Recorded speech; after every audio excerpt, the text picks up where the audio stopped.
একটা উদাহরণ আছে না যে উপরওয়ালা জব দেতা है छप्पर फाड़ के देता है। তো সেই রকমই 2025 সালে যে মুভিগুলো একটা ধামাকাদার, সেটা সাউথ হতে পারে, সেটা বাংলায় টলিউড ইন্ডাস্ট্রি হতে পারে, বা সেটা হলিউড ইন্ডাস্ট্রি হতে পারে। আজকে তিনটে মুভি নিয়ে কথা বলবো, যেখানে জিৎ এবং বুম্বাদার আপকামিং যে সিরিজটা, যেটা নেটফ্লিক্সে আসতে চলেছে, যেটা হচ্ছে যে the Khakee Bengal chapter. Second আর একটা, সেটা হচ্ছে জুমানজি। তারপরে হচ্ছে যে দেবদার খাদান। এই সিনেমাগুলোকে নিয়ে আজকে ধামাকাদার আজকে আপডেটগুলো আজকে আপনাদেরকে দেবো, সেই বিষয়গুলোর উপরে কথা বলবো।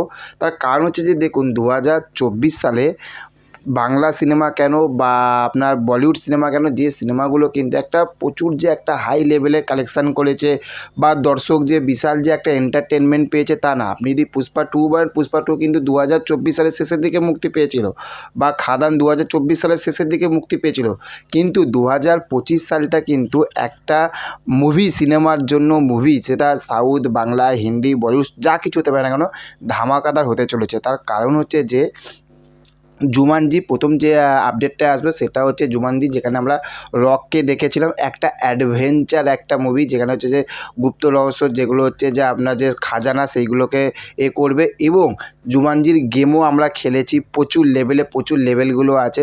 সেই রকমই কিন্তু জুমানজি 1 আমরা দেখেছিলাম, একটা অ্যাডভেঞ্চার মুভি, আমাদের মানে মনের হৃদয়ে একটা জায়গা করে নিয়েছিল। জুমানজি 2, জুমানজি 3, সেই রকমই কিন্তু এবার কিন্তু জুমানজি 4 কিন্তু আসতে চলেছে।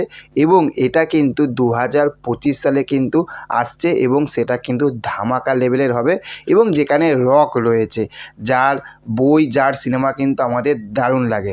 নেক্সট আর একটা আপডেট, সেটা হচ্ছে যে দ্য বেঙ্গল খাকি চ্যাপ্টার নিয়ে। তার কারণ হচ্ছে যে দেখুন, এই যে সিরিজটা, এটা হচ্ছে যে জিদ্দার, বুম্বাদার তো বলিউডে তো প্রচুর তো কাজ করা হয়েইছে, কিন্তু জিদ্দা কিন্তু এই প্রথম কিন্তু ডেবিউ করবে।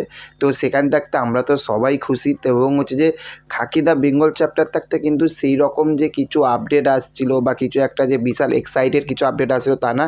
কিন্তু কনফার্ম সেটা হচ্ছে যে 3 তারিখে আমরা the Bengal the khaki chapter, যেখানে আমরা জিদ্দাকে, বুম্বাদাকে আমরা দেখতে পাবো।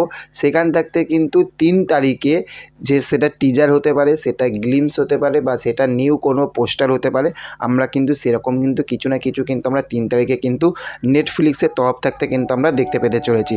নেক্সট আর একটা, সেটা হচ্ছে যে খাদানের রেস কমছে, মানে কমে গেছে বা কমছে সেটা বলবো না। খাদানের রেস কিন্তু যখনই একটুখানি কমে যাচ্ছে, তখনই কিন্তু দেবদা কিন্তু ধামাকা, শুধু ধামাকা না, ধামাকা থাকতে ধামাকাদার কিন্তু আপডেটগুলোকে আমাদেরকে দিচ্ছে।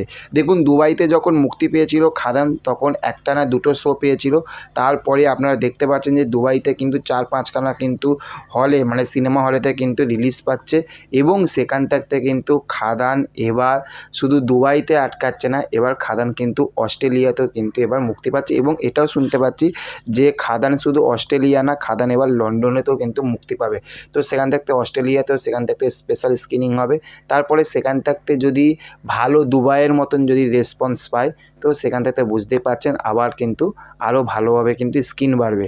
তো বাংলা সিনেমাতে এই একটা প্রথম বলবো না, কিন্তু কমার্শিয়াল সিনেমা এই প্রথম কিন্তু বাংলা সিনেমা আজ আমাদের দেশের গণ্ডি পেরিয়ে কিন্তু আজ বিদেশের গণ্ডিতে কিন্তু আজ গিয়ে কিন্তু ওভারসিজ কালেকশানগুলো করছে। এই জন্যই দেবদা বলেছিল না যে 50 কোটি করব, এটাই হচ্ছে কিন্তু সেই 50 কোটি, যে বাংলা সিনেমার বক্স অফিস 50 কোটি হওয়ার কিন্তু লক্ষণটা সামনের দিকে কিন্তু এভাবে কিন্তু দেবদা কিন্তু এগিয়ে নিয়ে যাচ্ছে। তো ধামাকা থাকতে ধামাকা আপডেটগুলো দিলাম। ভিডিওটা কেমন লাগলো সেটা অবশ্যই জানাবেন। চ্যানেলে যদি নতুন হয়ে থাকেন, চ্যানেলটিকে অবশ্যই সাবস্ক্রাইব করে পাশে থাকবেন। দেখা হচ্ছে পরবর্তী ভিডিওতে। ভালো থাকবেন আপনারা। Okay, thank you, have a nice day, tata, bye by.